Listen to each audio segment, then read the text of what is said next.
Il est 8h14. Bonjour Manon Aubry. Bonjour Jean-Baptiste Boursier. Vous êtes eurodéputé à la France Insoumise, tête de liste aux élections européennes. C'est un sujet passionnant que nous évoquions à l'instant, parce qu'il contribue selon le gouvernement aux pistes qui doivent nous permettre de récupérer de l'argent. 5,5% de déficit du PIB, du produit intérieur brut, c'est colossal. Pourtant la Cour des comptes dit, alors c'est très rare, mais ça n'est pas insincère. Vous, je pense que vous pensez que c'est insincère, vous l'avez même dit. Bien sûr que c'est insincère, parce que le gouvernement lui-même avait annoncé des prévisions de déficit qui étaient bien plus faibles. Et la réalité, vous parliez juste avant des déclarations du ministre de l'économie, Bruno Le Maire, qui dit « ce ne sera plus open bar, notamment pour les remboursements de médicaments ». Mais pardon, mais ça a été open bar pour les plus riches, à qui on a offert la suppression de l'impôt de solidarité sur la fortune. C'est open bar pour les actionnaires du CAC 40 qui ont reçu un montant record de dividendes, 98 milliards d'euros. C'est open bar pour les super profits des grandes entreprises multinationales, notamment dans l'agroalimentaire, qui augmentent les prix. Donc vous voyez, le open bar, il choisit un peu les destinataires des open bars et la réalité derrière. Et on avait lancé l'alerte depuis maintenant des mois, et déjà pendant l'élection présidentielle de 2022, si vous vous souvenez, on avait dit qu'il y avait un agenda caché, que le gouvernement et Emmanuel Macron voudraient faire des économies comme jamais. Eh bien, nous y voilà. Nous y voilà, et il se prépare derrière, quoi ? L'augmentation de la TVA, qui est une des pistes qui est ouverte par Bruno Le Maire. Alors ça, vous y êtes opposé ou pas? Parce que ce que dit Bruno Le Maire, pour expliquer à nos téléspectatrices et téléspectateurs qui ne seraient pas au courant, le ministre de l'économie, lui, aimerait bien rapprocher le salaire brut du net, qui est un écart moins important, et parallèlement augmenter la TVA. Dire aux Français, en gros, je vous rends du pouvoir d'achat, je vous donne de l'argent, et vous allez le mettre dans l'économie réelle. C'est un scandale absolu. Pourquoi ? Et c'est la plus grande des injustices. La TVA, c'est l'impôt le plus injuste que nous connaissions en France. La TVA, que vous, moi, peu importe les revenus que vous possédez, vous allez payer le même taux quand vous allez faire vos courses. Et les personnes les plus pauvres consacrent une plus grande partie de leurs revenus à la consommation parce que malheureusement n'ont pas les moyens d'épargner. Donc en proportion, les personnes les plus pauvres payent beaucoup plus de TVA. C'est un impôt qui est injuste. Oui, mais le pari, Madame Aubry, pardon de vous interrompre, mais c'est, imaginons on augmente d'un point la TVA.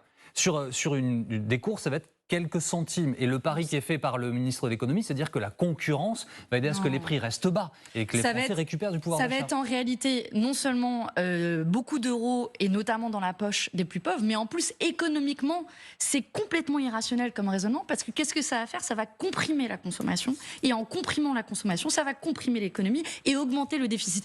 Vous le voyez, toute cette logique-là n'a aucun sens, et ça vient pas de nulle part, puisqu'on va parler des élections européennes. Ça vient des nouvelles règles budgétaires européennes qui prévoient cette compression du déficit pour aller sous les 3% de déficit. Enfin, quasiment personne n'y est là, aujourd'hui. Justement, c'est la preuve qu'on peut ne pas être dessous sans que ce soit la catastrophe absolue. La dernière fois que la France a respecté cette règle, c'était en 1974. Et depuis, je ne pense pas que notre pays ait connu la banqueroute. Et ces règles d'austérité décidées au niveau européen, elles vont être définitivement adoptées là dans les prochaines semaines. Bruno Le Maire les anticipe et les met déjà en œuvre. Et mon groupe au Parlement européen a été le seul groupe à batailler depuis le début contre ces règles austéritaires qui non seulement va faire que derrière on augmente la TVA, mais aussi on sacrifie nos services publics. C'est moins d'enseignants dans les écoles, c'est moins de soignants dans les hôpitaux. C'est ça, c'est un massacre à la tronçonneuse de nos services publics. Si demain vous gouverniez, vous serez soumis aux mêmes réglementations. Eh bien, nous ne les respecterions pas. En arrivant, et à la fin, la France n'est pas une île. La France emprunte de l'argent, beaucoup d'argent. D'ailleurs, le remboursement des intérêts de la dette va être notre premier poste budgétaire. C'est quand même colossalement important et grave. Et on emprunte grâce à des notes qui sont données à la qualité, à la solidité de notre signature. C'est la raison pour laquelle nous demandons aussi une annulation de la dette, notamment de la dette qui a été contractée pendant la crise du Covid, dont une partie est détenue par la Banque centrale européenne. Et il n'est pas normal qu'en Europe, on n'ait pas la maîtrise politique de la politique monétaire, qui est un des leviers de la politique économique. Ça fait partie des demandes que je porterai pendant cette campagne, parce qu'en réalité, ça n'aurait aucun effet, aucune douleur économique, et ça nous permettrait de respirer un peu. Vous le voyez, au final, le choix qui nous est proposé, c'est soit un sacrifice de nos services publics, de nos hôpitaux, de nos écoles, soit une augmentation de la TVA. Ça, c'est ce que propose le gouvernement et avec lesquels quasiment tous les groupes politiques sont d'accord. Soit donner de l'air.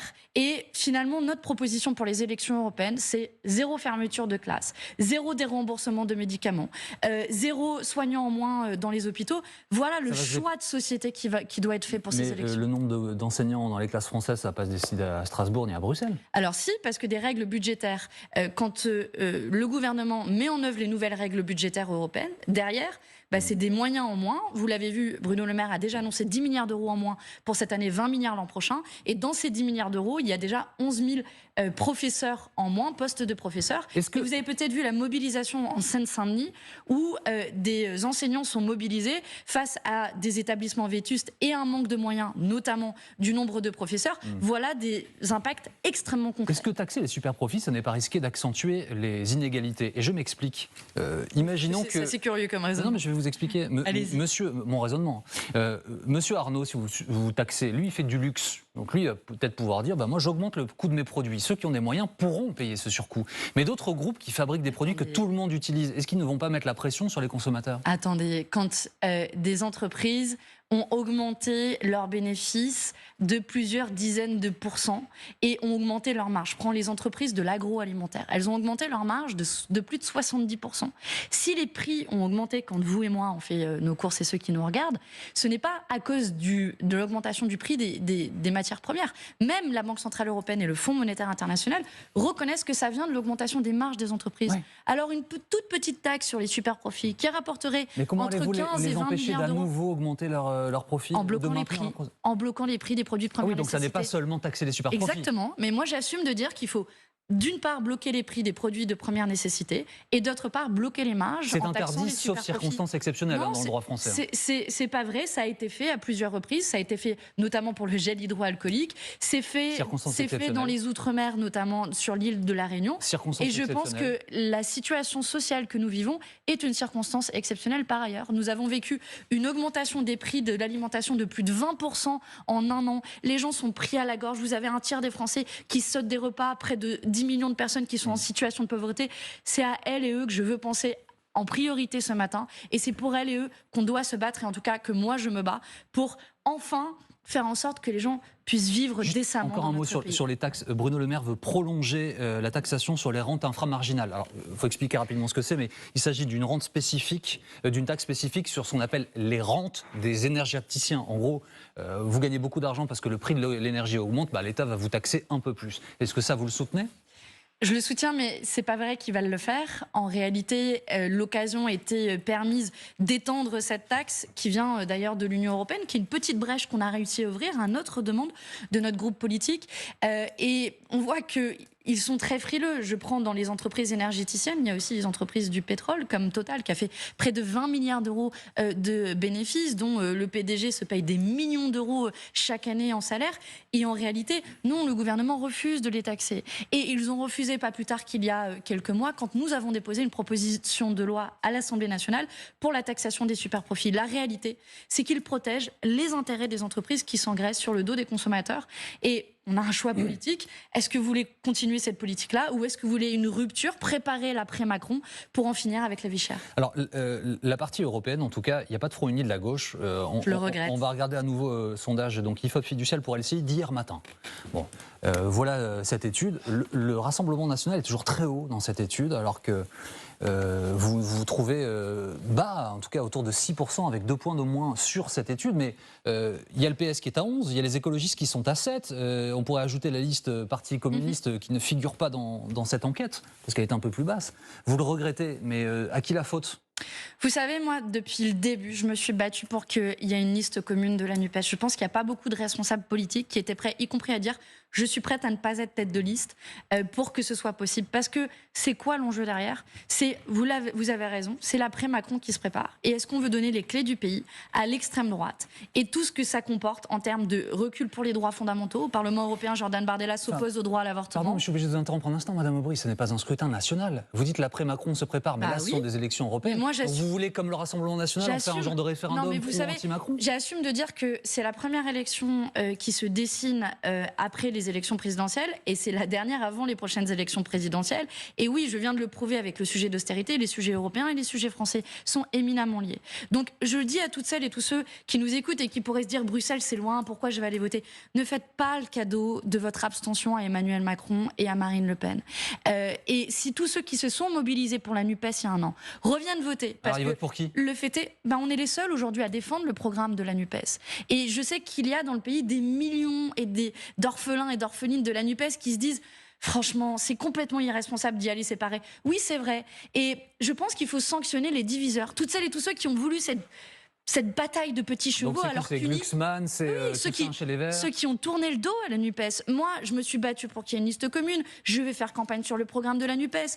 Ma liste réunit des députés comme Damien Carême, député écologiste, qui est député européen à l'heure actuelle, le coordinateur de Génération de Parti de Benoît Hamon. Bref, toutes celles et tous ceux qui refuse le duo entre Emmanuel Macron et Marine Le Pen. Pourquoi est-ce que vous ne diriez pas, par exemple, dans cette logique, attendez, je vois que Raphaël Glucksmann est à 11 points, il continue de progresser, bon, moi je me retire et puis on va apporter notre soutien à cette liste. D'abord parce que Raphaël Glucksmann n'a jamais soutenu le programme de la NUPES, même au moment où nous l'avons fait il y a 2 ans, et puis parce que les partis politiques le refusent. Et d'ailleurs, moi je constate que c'était bien pratique la NUPES pour se faire élire il y a 2 ans aux élections législatives, qu'on a remportées d'ailleurs au premier tour, la NUPES, et puis maintenant, on a menti aux électeurs? Le programme de la NUPES qui comporte un chapitre sur les questions européennes, on le jette à la poubelle?